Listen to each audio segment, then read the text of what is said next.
आप सभी को जय मसीह की 10 दिनों की इस उपवास और प्रार्थना में मैं आप सभी का स्वागत करता हूं। जैसे हम उपवास और प्रार्थना के साथ कलीसिया रूपी प्रभु के सम्मुख में जाते हैं और अपनी प्रार्थना और विनतियों को प्रभु की उपस्थिति में रखते हैं, हम इस बात पर विश्वास करते हैं कि हमारा परमेश्वर जिसके हम आराधक हैं, हमारी प्रार्थनाओं को सुनता और उत्तर को देता है।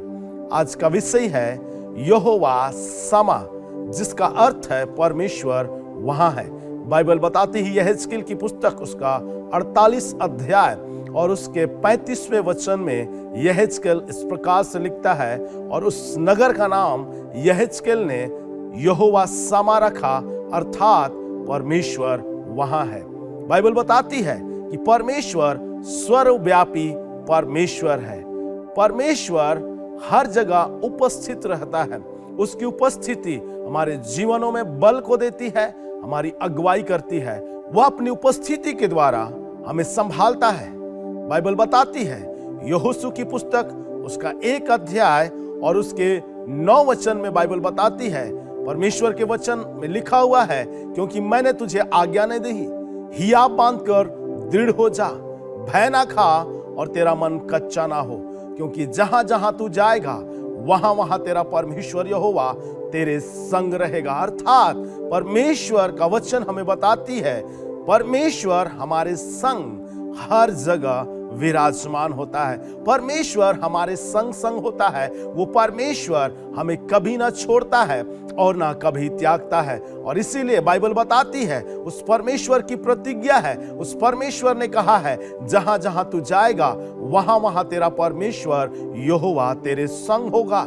बाइबल बताती है यशायाह की पुस्तक उसके 43 अध्याय और उसके 2 वचन में बाइबल इस प्रकार से बताती है, जब तू जल में होकर जाए मैं तेरे संग संग रहूंगा, और जब तू नदियों में होकर चले तब वे तुझे डुबा ना सकेंगी, और जब तू आग में होकर चले तब तुझे आंच ना लगेगी और उसकी लौ तुझे ना झुलसा सकेगी। हमारे स्वर्गीय पिता में कुछ विशेषताएं हैं जो हमारे सांसारिक पिता कभी प्रदान नहीं कर सकते हैं। हमारा स्वर्गीय पिता सिद्ध है, हमारा स्वर्गीय पिता सर्वशक्तिमान है। वह सब स्थानों पर हर समय मौजूद रहते हैं और सर्वज्ञ हैं। हमारा स्वर्गीय पिता कभी नहीं बदलता, परंतु वो हर एक परिस्थिति में हमारे संग संग रहता है। और इसीलिए वो इस बात का प्रतिज्ञा करता है कि मैं तेरे संग हर एक परिस्थिति में बना रहूंगा।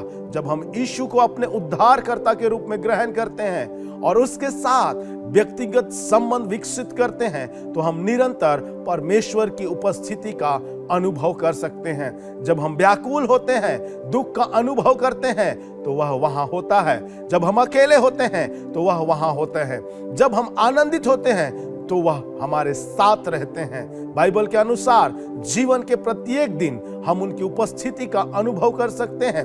वह पवित्र आत्मा और प्रार्थना के माध्यम से प्रतिदिन हमारा मार्गदर्शन करता है। जैसे निर्गमन की पुस्तक उसके 33 अध्याय के 14 वचन में परमेश्वर ने मूसा से कहा, मैं आप चलूंगा और तुझे विश्राम दूंगा।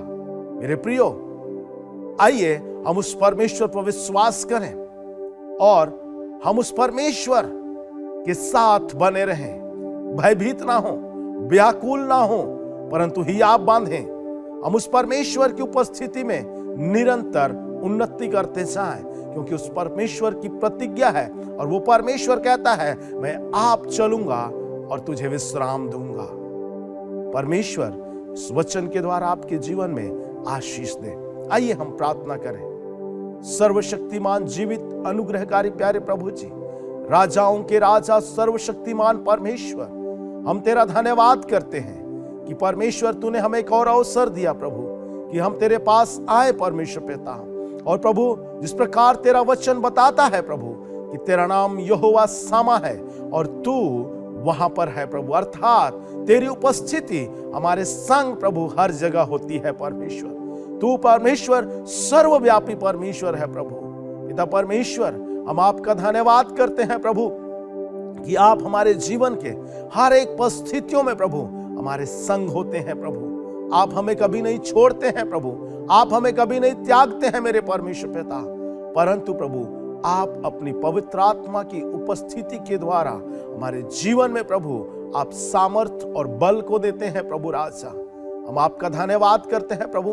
होने दे परमेश्वर पिता कि हम निरंतर प्रभु आपकी उपस्थिति में प्रभु बढ़ते चले जाएं, और इस बात पर प्रभु हम परमेश्वर विश्वास करें प्रभु कि प्रभु चाहे हम प्रभु नदियों में होकर जाएं, चाहे हम जल में होकर जाएं, चाहे हम आग में होकर जाएं, चाहे हम विषम परिस्थितियों से होकर जाएं, आप अपनी उपस्थिति को प्रभु हमारे जीवन में उस समय भी बनाए रखते हैं मेरे परमेश्वर पिता।